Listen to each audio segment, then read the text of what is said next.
Right, what's good, YouTube? Welcome back to another reaction. Today we got what if the Soviet Union reunited today. It's from RealLifeLore. They make amazing videos, so super excited to get into this one. Before we do, I am uploading blocked YouTube content to my Patreon, so if you guys want to support me and the channel even more, get a few more little benefits, there is a link down below in the description. Right, let's see what will happen if the Soviet Union returns today. Right, let's go, man.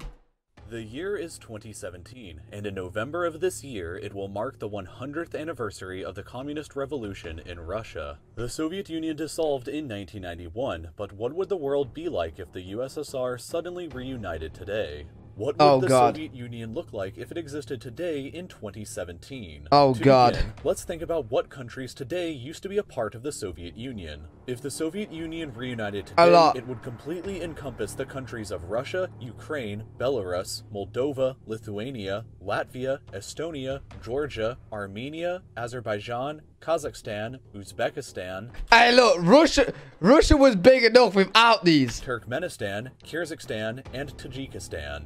This obviously would make the modern Soviet Union a very large country, since Russia alone has more land area than the entire surface area of Pluto. Together, wait, what? Holy shit! Bigger than Australia, Antarctica, South America, the Arctic Ocean, and the Southern Ocean, which makes the Soviet Union larger than 3 continents, 2 oceans, and 1 former planet. There are 11 time zones that would go through the USSR, so that means that if it was noon here in this part of the country, it would be 11 p.m. over here on the other side of the country. Bro, that's insane. Would be a very large 294,837,000 people, which would place the Soviet Union in 4th place in terms of population behind the United States. That's a bit surprising that even with all of those extra, countries combined, that it still wouldn't be as much as United States. It's interesting because the Soviet population in 1991 was almost the same as it would be now at 293,048,000 people, which shows just how greatly the population in the region has been stagnant recently. Yeah, no,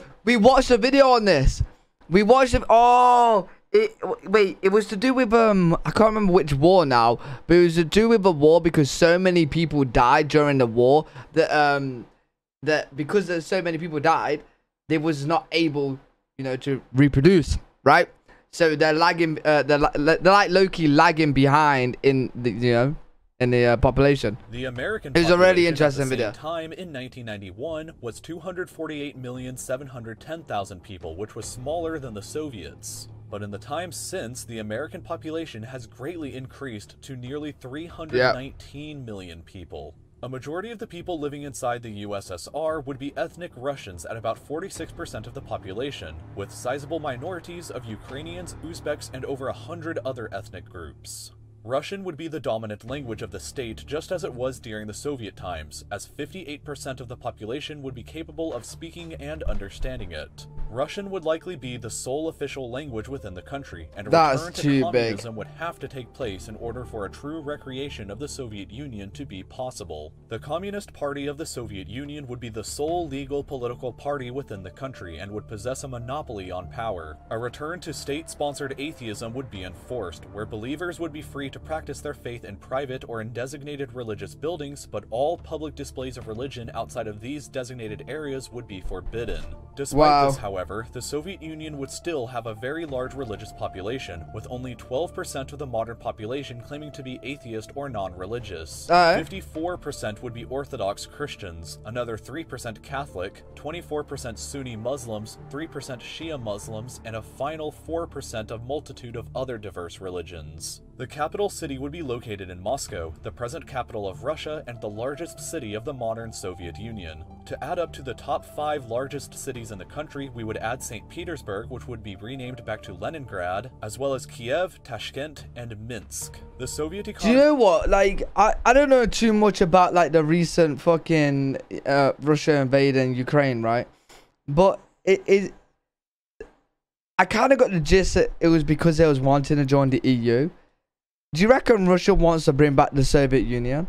Do you reckon that's their plan? It would be pretty large at $2.034 trillion US dollars, placing it as the 8th largest economy in the world. Russia currently is the 12th largest world economy, so the Soviet Union would jump ahead of countries like South Korea and Canada but remain stuck behind India and France. The GDP per capita inside the country would be fairly low at just $6,899 per person, which would place the USSR all the way down at 76th place ahead of Bulgaria but behind China. This somewhat large economy would, however, greatly support the Soviet military with a budget of $80.4 billion US, the fourth largest budget in the world behind Saudi Arabia. Hey, look, everything's going down, right? Like, per person making money is going down, stuff like that.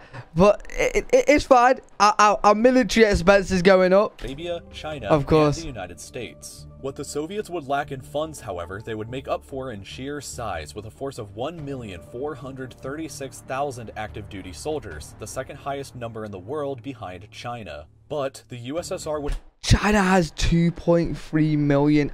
Oh my God. Have an additional 2,884,000 soldiers placed in reserves, giving the Soviet military a potential size of 4,320,000 soldiers in the event of mobilization. Holy fuck. Almost as large as the entire population of New Zealand. A fully mobilized Soviet military would be about the same size as a fully mobilized Chinese military, and would be 42% larger than a mobilized American military. The Soviets would also possess the largest nuclear arsenal in the world, with 7,300 warheads compared to just 6,970 American warheads. In addition, the USSR would be by far the largest oil-producing country in the world, outpacing both Saudi Arabia and the United States with a production of 12,966,000 barrels of oil every day.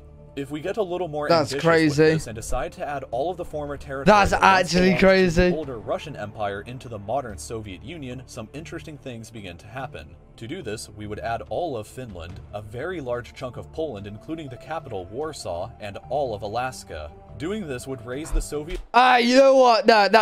Now we're just going a bit crazy with this. Population up to 313,400,000. That's like us being like, yo, let's bring back the British Empire. Boom! 96,000 people, which would be nearly equal How to the scary United would this States. be, though? Her GDP would be dramatically with like Russia's current actions.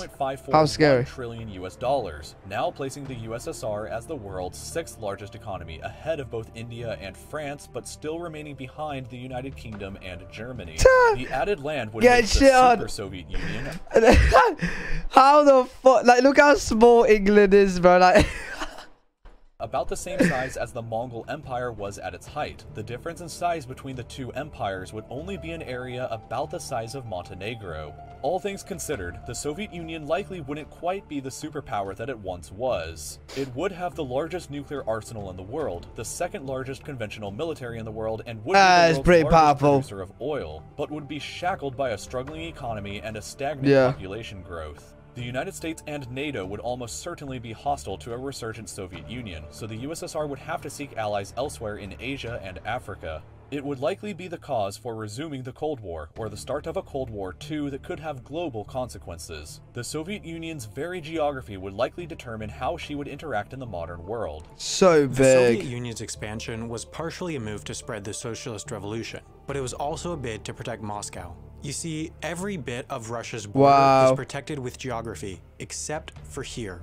This is the Northern European Plain, a flat 300-mile wide stretch of land that funnels an invading Western European army right up to the gates of Moscow. By gaining influence in Eastern European countries, the USSR was able to create a zone of buffer states between Moscow and Western Europe.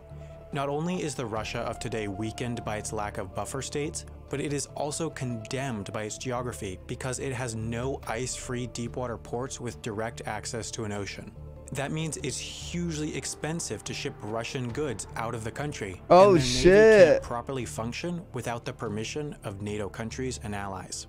I talk about all of this in much more detail in my video over at Wendover Productions. Bro, that's really interesting. Really good video. Really enjoyed that one. Hopefully you guys have enjoyed too. If you did, make sure you leave a thumbs up. Make sure you guys subscribe for more content. And I'll see you all in the next video.